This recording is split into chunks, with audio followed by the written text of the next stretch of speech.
Hello and welcome to this tutorial for the game Seven Wonders Duel. This is strictly for 2 players and in my opinion a very good one. You can see on the box that it's won several awards.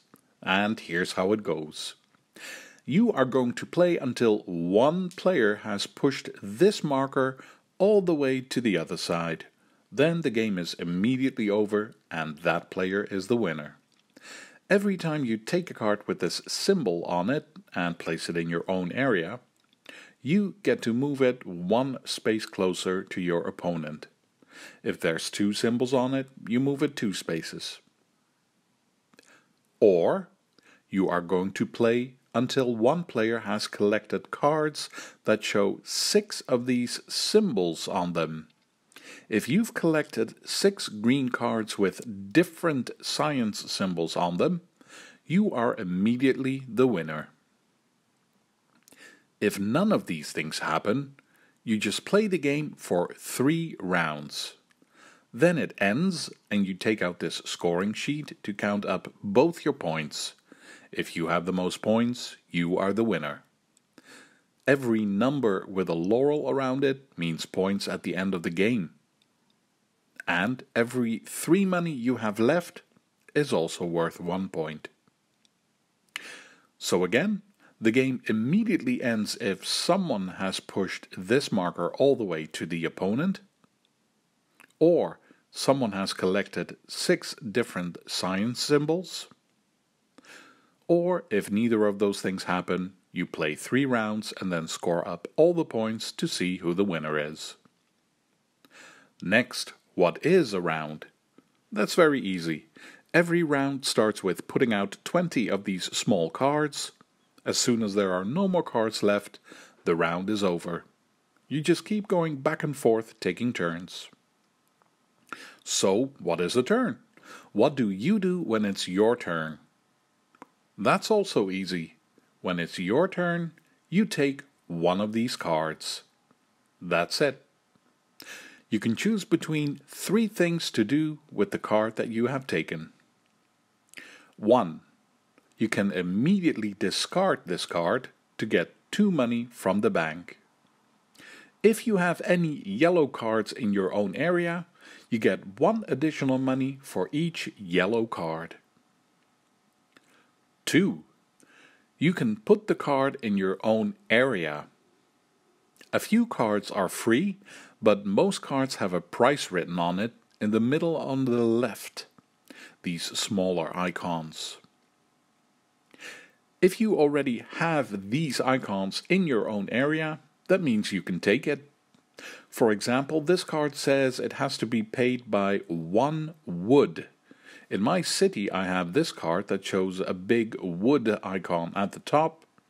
So I can just take this card and place it in my own area. I don't need to discard anything, I just add the card to my collection. 3.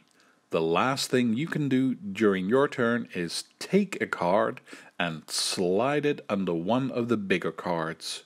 If you have everything in your own area to meet the price of the bigger card, then you can indicate that you have bought it by sliding a card under it.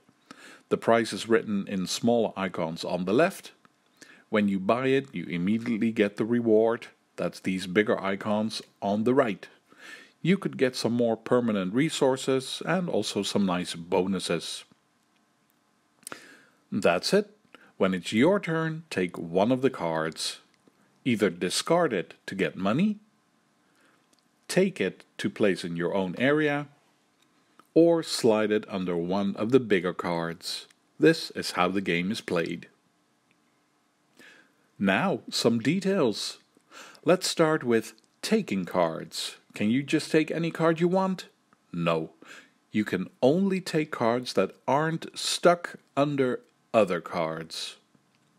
So I could take these ones and none of the other ones because they're under the other cards. As soon as I take a card, which it frees up another card, then that card is available for the next player. If it happens to be face down, you can flip it over. This is also a fun element in the game, because sometimes you might see a card that is very good for both you and the other player, but if you're the one to free it up, that means the other player is likely to take it. So the order in which you take cards can be important. Next thing, as I've said, you can also buy one of these bigger cards, the Wonders. You have 4 of these, and your opponent also has 4 of these. As soon as the 7 Wonders have been built, the one that's left has to be returned to the box. That could be one of yours or one of the other player. It depends on who built their 4 Wonders first. Then some important details about placing your cards in your own area, your city. As I've said, the price for each card is written in the middle. If you have what it's asking for, you can just take it and place it.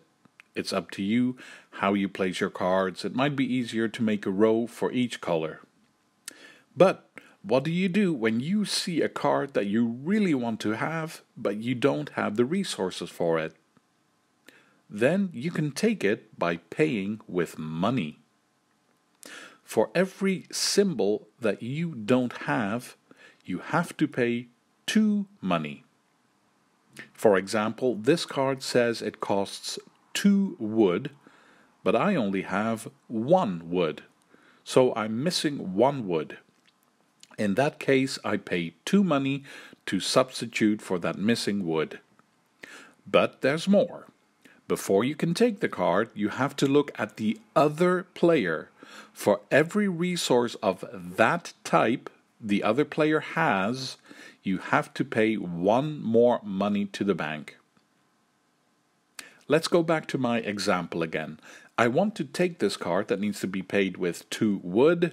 I have 1 wood and I've paid 2 money to the bank to substitute for that second wood I don't have. Then I look at my opponent. They have 3 wood in their own area. That means I have to pay 3 more money to the bank. That is how you use money to get a card you don't have all the resources for.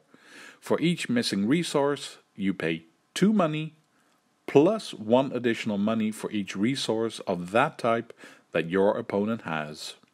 At the start of the game that won't be much, but as you go along, the prices will go up. Another detail about getting cards. Some of the cards have a little icon in the top right corner. If you have a card with an icon and later in the game you see a card that shows the same icon written by the price, you can take the card for free. The small icon will be right there where the price of the card is. You can ignore the price and just take the card. That's what those white icons in the top right mean. Moving on, we're almost done. During the game, you can also collect these green cards with science symbols on them. As soon as you have 2 symbols that are the same, you can take one of these green tokens from the board. You choose which one, and then you get the bonus or special ability that is written on the token. This is how you get to take one of these. Have 2 of the same science symbols in your own area. Another token on the board is this one down here. You know you move this marker closer to your opponent whenever you get a card with this symbol on it. As soon as this marker enters this zone where this token is, you remove it. Your opponent loses this much money. It goes back into the bank. The last detail. The round is over when there are no more cards to take. Then you take the cards for the next round and place them just like the rulebook shows you. But who gets to go first? In case this marker is in the middle, then whoever took the last action in the previous round gets to go first. In case this marker is closer to one player, then that player gets to decide who goes first. We're done. This is how you play Seven Wonders Duel. I hope you feel like you get how to play it and that you'll enjoy it when you give it a try. Thank you for watching, feel free to leave a comment, and see you for the next one.